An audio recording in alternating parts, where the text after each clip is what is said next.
साथियों, ये कहना तो बेकार है कि आप कैसे हैं, क्योंकि अच्छे तो आप नहीं होंगे। कहीं ना कहीं मेंटली आप सभी यही सोच रहे होंगे कि रिजल्ट कब आएगा। तो थोड़ी सी आप सभी के लिए बुरी खबर भी हो सकती है। ऐसा नहीं है कि बहुत ज़्यादा हो, लेकिन थोड़ी सी तो है ही है। आप सोचेंगे सर ऐसा क्यों? क्योंकि रेलवे ग्रुप डी का जो रिजल्ट है वो आपको पता है जून के अंतिम सप्ताह में आना तय था। लगातार अखबार के माध्यम से भी हमने आपको बताया और आपने देखा कि अखबार के माध्यम से लगातार जो है खबरें आ रही थी कि भैया आपका रेलवे ग्रुप डी का जो रिजल्ट है वो आपका आना है। लेकिन इसमें आपको कई सारी चीज़ें अभी हैं जिनका सामना करना पड़ेगा। थोड़ा ध्यान से देखें तो आपको हर चीज़ समझ में आए। रेलवे ग्रुप डी जो हमारी भर्ती है 2024 भर्ती, दरअसल में इसमें अभी एक नया पेज फिर से फंस गया है। ठीक है, वो नया पेज क्या है उसके विषय में मैं बताऊंगा। जैसा कि ये तो आप सबको पता ही है, पहला पेज हमारा निकला नहीं है। पहला पेज था 10वीं। ठीक है, पहला पेज क्या था? 10वीं ITI का। ठीक है, ये सॉल्व हुआ लगभग 5 महीने में। ये सॉल्व हुआ 5 महीने में लगभग, ये सॉल्व हुआ तब जाकर के हमारा एग्ज़ाम हुआ। कहाँ तो हम सोच रहे थे जून में एग्ज़ाम की, जून जुलाई अगस्त सितंबर अक्टूबर नवंबर, लगभग 6 महीने बाद एग्ज़ाम लगा था, सिर्फ इसी चीज़ को कंफर्म होने में कि आपकी योग्यता 10वीं मानी जाए या ITI मानी जाए। ठीक है, इसका एग्ज़ाम कब लगा था? हमारा नवंबर में शुरू हुआ था एग्ज़ाम और जी दिसंबर और जनवरी फरवरी 10 फरवरी तक हमारा एग्ज़ाम चला। यानी कि जो लास्ट एग्ज़ाम जो तिथि थी हमारी, लास्ट एग्ज़ाम डेट वो क्या थी? 10 फरवरी। 10 फरवरी तक हमारा 10 फरवरी 2026 तक हमारा एग्ज़ाम चला, जो कि 2025 में लगना था। जो कि 2025 में लगना था, वो भी जून के महीने में। पूरी आधी साल सिर्फ इसी चक्कर में निकल गई थी कि 10वीं योग्यता रहेगी या फिर आपकी ITI रहेगी। अब जैसे ही आपका एग्ज़ाम लगा, एग्ज़ाम लगने के बाद, वैसे तो RRB ने कई बार ये कहा है, एक बार नहीं कहा कई बार कहा है RRB ने कि हमारी तरफ से आपका रिजल्ट पूरे तरीके से तैयार है, सिर्फ कोर्ट का आदेश आए तो हम आपको रिजल्ट जारी कर दें। लेकिन आप सभी सोच रहे होंगे कि हम दुख भरी बात लेकर के क्यों आए हैं, क्योंकि आप सबको मैं बताना चाहूँगा जो तेलंगाना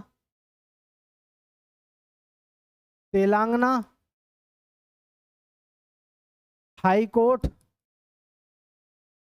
तेलंगाना हाई कोर्ट में जो केस चल रहा था उसमें एक नया मोड़ आया है। ठीक है, उसमें क्या नया मोड़ आया है? सबसे पहले तो क्या है कि ये जो अप्रेंटिस वाले हैं, अप्रेंटिस अभ्यर्थी जो हैं, इन्होंने जो मांग रखी थी अपनी कि जी एग्ज़ाम पहले होता था और अब प्रैक्टिकल भी होता है।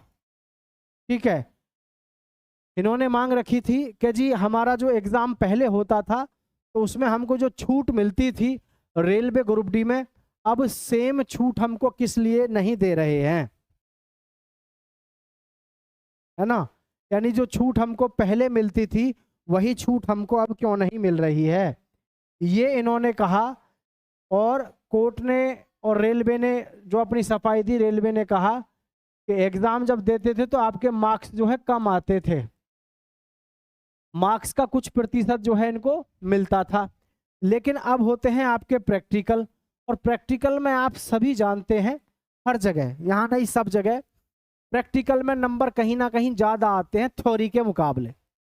यानी अगर आप लिखित परीक्षा देते हैं तो लिखित परीक्षा में जो आपके मार्क्स होते हैं वो तो होते हैं कम, और जब आप प्रैक्टिकल देते हैं तो प्रैक्टिकल में आपके मार्क्स आते हैं ज़्यादा। जिसको लेकर के RRB ने कहा कि हम इस विषय में पहले ही कैविएट दे चुके हैं। ठीक है, RRB ने क्या कहा कि हम कैविएट दे चुके हैं। कैविएट मीन्स क्या होता है? ये होता है जब भर्ती बोर्ड को पता हो कि हम जो भर्ती करा रहे हैं इसमें किस किस प्रकार के क्वेश्चंस बच्चे रख सकते हैं, किस किस प्रकार के ऑब्जेक्शन आ सकते हैं, उन चीज़ों को लेकर के RRB ने पहले ही कोर्ट में ये चीज़ें दाखिल करा दी थी कि इन चीज़ों को आप नज़रअंदाज कर देना अगर बच्चे इस प्रकार का ऑब्जेक्शन उठाएं। तो कोर्ट उस समय तो सहमति दे देता है कि ठीक है, और वो फाइल बन के कोर्ट में पहुंच जाती है कानूनी कार्रवाई के तौर पे। ठीक है, लेकिन जब कभी सिंगल बच्चा भी अगर कोर्ट में जाकर के केस करता है तो कितनी भी बड़ी भर्ती हो, भर्ती आपकी रुक जाती है। जैसे इस समय इस भर्ती को रोक दिया गया है ना। अब यहां जो प्रॉब्लम आ रही है निकल के, वो क्या है उस चीज को देखें आप सभी। ठीक है, प्रॉब्लम इस बात की है कि तारीख पे तारीख मिलती गई और फाइनली सुनवाई भी हो गई, लेकिन सुनवाई होने के बाद भी अभी जो है कोर्ट ने किसी भी प्रकार से ये डिसीजन नहीं दिया कि जी आरआरबी को कि आप अपना रिजल्ट जारी करोगे तो करोगे कब। इतना कह रखा है आरआरबी से, रेलवे ग्रुप डी से, कि आप तब तक अपनी इस भर्ती को होल्ड रखिए, स्टे रहेगा आपकी भर्ती पर जब तक हम आपको आदेश ना दे दें रिजल्ट जारी करने का। अब यहाँ सबसे बड़ी प्रॉब्लम ये है ना, सबसे बड़ी प्रॉब्लम ये है कि सुनवाई तो हो गई है। अब इसमें जो प्रॉब्लम आ रही है वो इस बात की आ रही है कि railway group D apprentice court case की सुनवाई हो चुकी है। देखो कितनी मतलब अजीब सी बात है कि कोर्ट में सुनवाई तो हो चुकी है, यानी कि मुद्दा जो है जो था हमारा वो तो उठ चुका है, सारी चीजें हो चुकी हैं, लेकिन अभी एक ही समस्या है सिर्फ इसमें कि जी अभी कोर्ट की तरफ से यानी तेलंगाना कोर्ट की तरफ से, तेलंगाना कोर्ट की तरफ से अभी वर्तमान में सिर्फ सुनवाई हुई है, उसका फाइनल डिसीजन क्या रहा ये अभी इन्होंने जारी नहीं किया, जो एक सबसे बड़ा इस समय मुद्दा बना हुआ है। अब ये समस्या आ रही है कि ये नहीं पता कि कोर्ट इस सुनवाई का जो अंजाम है, इसका जो परिणाम है, इस परिणाम के लिए कब तक रिजल्ट जारी करेगा। पहले यानी कि जो हमारा हाई कोर्ट है, तेलंगाना का हाई कोर्ट है, पहले ये बताए कि निर्णय इनका क्या है।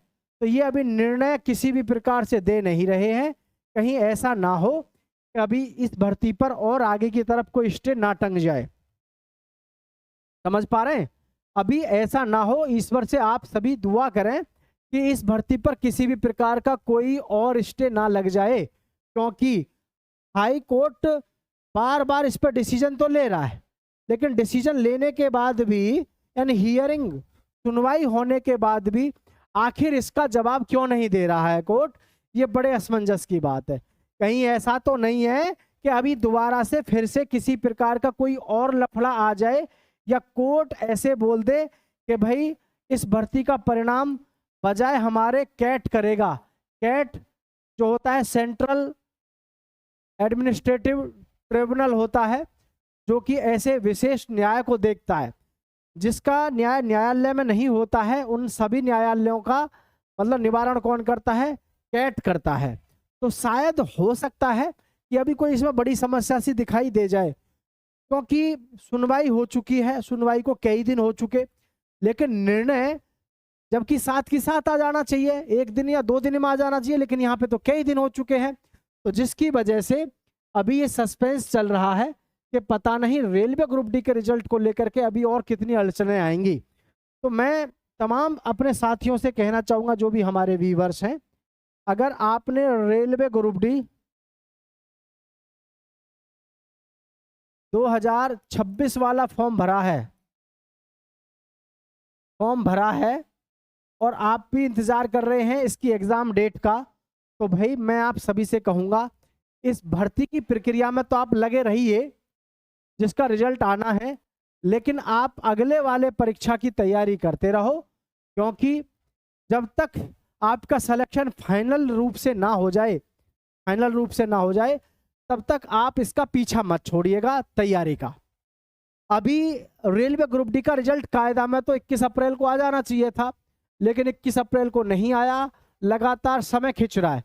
वो किस लिए खिंच रहा है, उसका मुख्य रीजन कि भैया कोर्ट की तरफ से सुनवाई होने के बावजूद, कोर्ट में यानी कि सुनवाई हो चुकी है, सारे काम हो चुके हैं, लेकिन अभी फाइनल डिसीजन पेंडिंग है। अब फाइनल डिसीजन अगर पेंडिंग है तो आप सभी समझदार हैं कि कुछ ना कुछ हो सकता है कि अभी और भी इसमें पेच फंस रहा हो या फंस जाए। तो रिजल्ट को लेकर के अभी ये कह पाना पॉसिबल नहीं बन रहा कि जी रिजल्ट हमारा कब किस समय जारी होगा। पहले कोर्ट की तरफ से आदेश आए कि हाँ जी ये सुनवाई हुई है या अप्रेंटिस वाले बच्चों के साथ में इस प्रकार से इंसाफ किया गया है, अभी क्लियर नहीं हुआ है। पहले ये क्लियर हो जाए कि अप्रेंटिस वालों के साथ आखिर किस प्रकार से डिसीजन आया है, तब जाकर के कहीं मानो कि हाँ रिजल्ट के विषय में कोई सुनवाई हो। लेकिन थोड़ा दुख भी है और आप सभी से मैं कहना चाहूंगा कि थोड़ा इंतजार करके अपने और एग्जाम की तैयारी पे लगे रहो। और ये जो समय है इस समय वर्तमान का, ये ऐसा है, इसमें आप एक एग्जाम के पीछे कभी ना लगें, किसी ना किसी अन्य एग्जाम की भी तैयारी करते रहें। ये बात ध्यान रखनी है सभी को। और किसी भी साथी को कोई भी समस्या है, किसी प्रकार की प्रॉब्लम है तो नीचे कमेंट में बता देना। अपने फिजिकल की तैयारी में लगे रहना, इससे अच्छा शानदार मौका शायद आपके लिए दोबारा ना आए। ये बहुत अच्छा मौका है आप सभी के पास में, ठीक है। तो आप सभी का मैं बहुत बहुत धन्यवाद करना चाहूंगा और दोस्तों आप सभी का बहुत बहुत स्वागत। जय हिंद साथियों।